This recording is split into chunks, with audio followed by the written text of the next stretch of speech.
हाय दोस्त, कैसे हो आप लोग। Welcome back to my channel once again. आज हम लोग डीएमटी एडवांस ट्यूटोरियल के माध्यम से एक बैलेंस शीट के बारे में जानेंगे कि बैलेंस शीट क्या होती है और बैलेंस शीट को कैसे मेंटेन करते हैं, राइट। तो इस वीडियो में केवल मैं आप लोगों को अ, इस बैलेंस शीट के बारे में बताऊंगा और ये शीट मैं आपको डिस्क्रिप्शन बॉक्स में दे दूंगा। वहां से आप इसको मेक अ कॉपी करके यूज कर सकते हो। लेकिन उससे पहले कि आप सीट की मेगा कॉपी करो, आपको ये जानना बहुत जरूरी है कि सीट को यूज कैसे करना है। करेक्ट। अभी आ, हम लोग मोटा मोटी जितने भी अपने बेसिक फार्मूले थे वो क्लियर हो गए और मैंने आपको ऐसे एक इन्वेंट्री मैनेजमेंट सिस्टम की एक सीट दी है, वो भी फ्री है। आप उसको भी मेगा कॉपी करके आप उसका यूज कर सकते हो। और उसी तरह मैं एक बैलेंस शीट भी आपको फ्री में देने वाला हूं, इसका भी आप लोग यूज कर पाओगे। उसके बाद हम लोग अब जितने भी फार्मूले हैं उसको एडवांस में सीखेंगे। करेक्ट। सबसे पहले मैं आपको सीट के बारे में बता दूं। सीट में एक सेटअप है। सेटअप सीट पे आपको जाना है, यहाँ पे type cash card online NEFT और चेक। इसके अलावा भी आपके कोई पेमेंट मेथड या फिर आप कोई अलग तरीके से कुछ भी रिसीव करते हो तो आप यहाँ पे वो चीज मेंशन कर सकते हो। करेक्ट। मेरे पास तीन सीट है, एक रिसीव अमाउंट, एक पे अमाउंट और एक बैलेंस, राइट। रिसीव अमाउंट में serial number, date, customer, particular, type और अमाउंट और नरेशन। पेमेंट अमाउंट में एज इट इज है। बैलेंस शीट में आप देखो यहाँ पे एसडी यानी स्टार्ट डेट और ईडी यानी एंड डेट। किस तारीख से किस तारीख तक आप बैलेंस को देखना चाहते हो, तो यहां से आप पूरे साल का या फिर आप जितना भी डेट आप देना चाहो पार्टिकुलर आप दे सकते हो। अगर अभी यहाँ मैं 17 से 20 तक मैंने लिया तो केवल डेट में 17 से 20 तक ही आएगा। अगर यहाँ पे मैं 20 की जगह 25 कर दूंगा तो ऑटोमेटिक डेट यहाँ 20 से 25 तक आ जाएगी और सीरियल नंबर ऑटो आ जाएगा और उसका जो भी मंथ है वो ऑटो आ जाएगा। करेक्ट।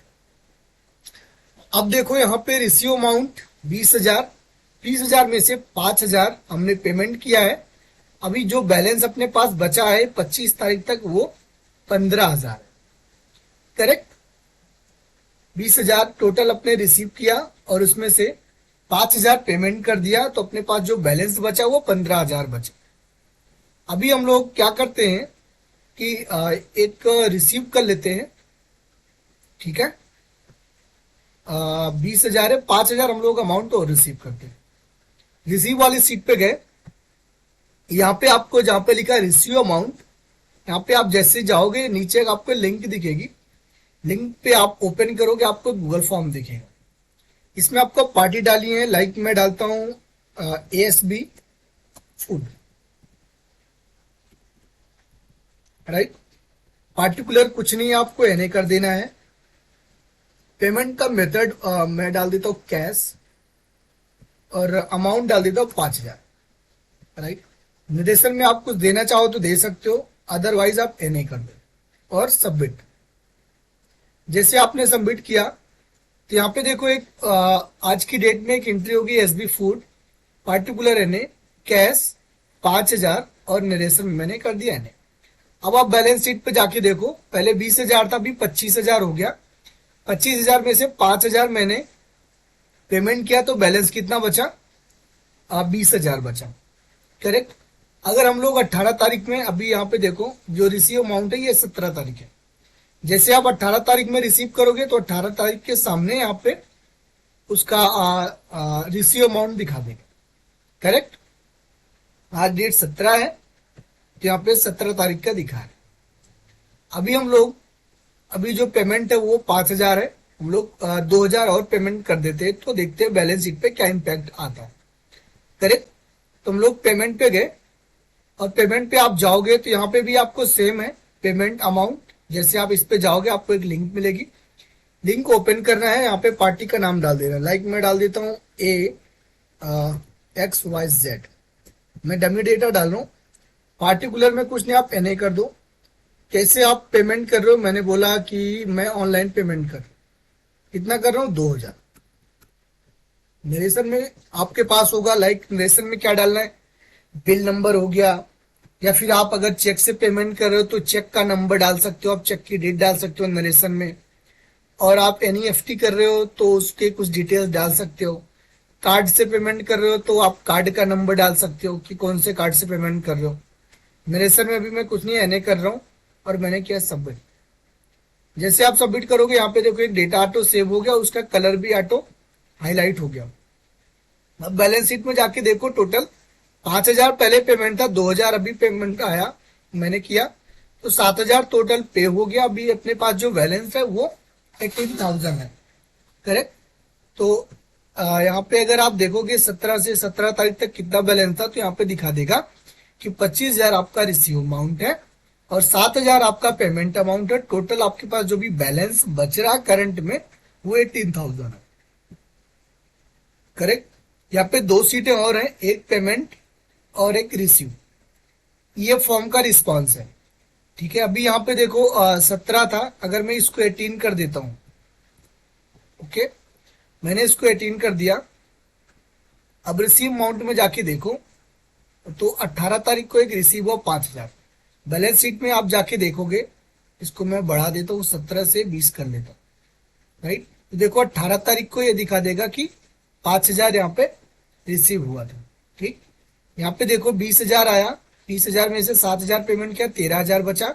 उसके बाद फिर 18 तारीख को 5,000 आया, तो अपना अमाउंट कितना हो गया, 18,000 हो गया, करेक्ट। तो इस हिसाब से ये काम करता रहेगा, करेक्ट। उसी तरह पेमेंट का है। अगर ये जो पेमेंट है समझो कि 19 तारीख को होता है, 19 तारीख को अगर ये पेमेंट होता है तो बैलेंस शीट पे इम्पैक्ट क्या आएगा।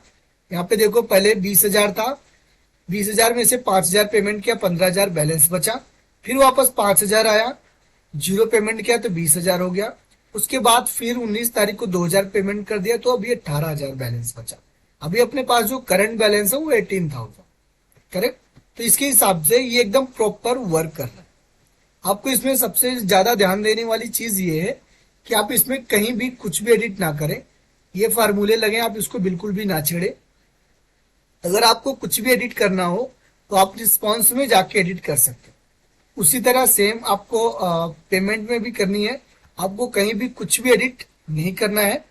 बैलेंस शीट में आपको ध्यान देने वाली चीज है, यहाँ पे आपको कुछ भी कहीं भी एडिट नहीं करना।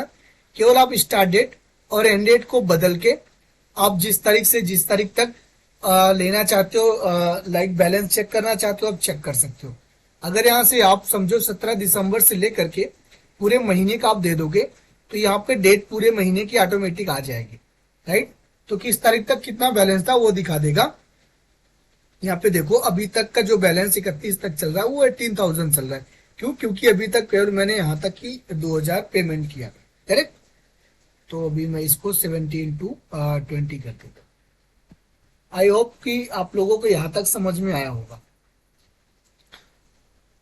अगर आपको ये सारे वीडियोस पसंद आते हैं और इसको बनाना कैसे है वो मैं आपको आने वाले नेक्स्ट वीडियो में बताऊंगा। इसको कैसे, how to create balance sheet, right, कि बैलेंस शीट को कैसे बनाते हैं ये मैं आपको आगे वीडियो में बताऊंगा। अभी के लिए आप इसको यूज करो। और अगर आपको ये वीडियो पसंद आए तो प्लीज लाइक करिए, दोस्तों के साथ इसको शेयर करिए। आपकी कुछ क्वेरी है तो आप कमेंट बॉक्स में रेज कर सकते हो। और अगर आपको कोई कुछ पर्सनल चीजें या फिर कोई सीट शेयर करनी है, आपको कुछ सजेशन देना है, तो आप मुझे मेल कर सकते हो। मेरी मेल आईडी है SM26298958@gmail.com। वो मैं डिस्क्रिप्शन में डाल दूंगा, आप मेरे चैनल से भी जाके विजिट करके आप देख सकते हो।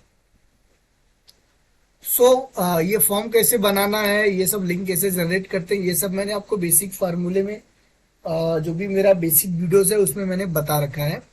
तो अब मैं क्या करने वाला हूँ कि एक अलग लाइक वी लुकअप पे, एस लुकअप पे एक एक सारे पार्टिकुलर फार्मूले पे एक प्लेलिस्ट बनाऊंगा, और उस फार्मूले से रिलेटेड जितने भी वीडियोस आएंगे वो उस लिस्ट में आपको मिल जाएंगे। लाइक अगर मैंने वीलुकअप का एक कोई भी प्ले लिस्ट बनाया, तो वीलुकअप से रिलेटेड जितने भी वीडियोस आएंगे वो कंबाइन वीलुकअप भी हो सकता है, मल्टीपल सीट को एक में कनेक्ट करने का भी वीलुकअप हो सकता है, अलग अलग वर्कबुक से डेटा को फैच कराने का भी वीलुकअप हो सकता है, मैच के साथ भी वीलुकअप को कॉम्बिनेशन देख सकते हैं। तो ये सारे वीडियोस मैं वीलुकअप के जो प्ले लिस्ट होगी उसमें कवर करेंगे, उसके अंदर होगा। तो आपको कोई भी वीडियो ढूंढने में बहुत आसानी होगी, आप उस प्लेलिस्ट में जाकर के वो वीडियोस को आप देख पाओगे। करेक्ट। सो आगे फिर हम लोग स्क्रिप्टिंग सीखेंगे और डेटा स्टूडियो वगैरह सब सीखेंगे। So thank you all. वंदे मातरम, जय माता दी, गॉड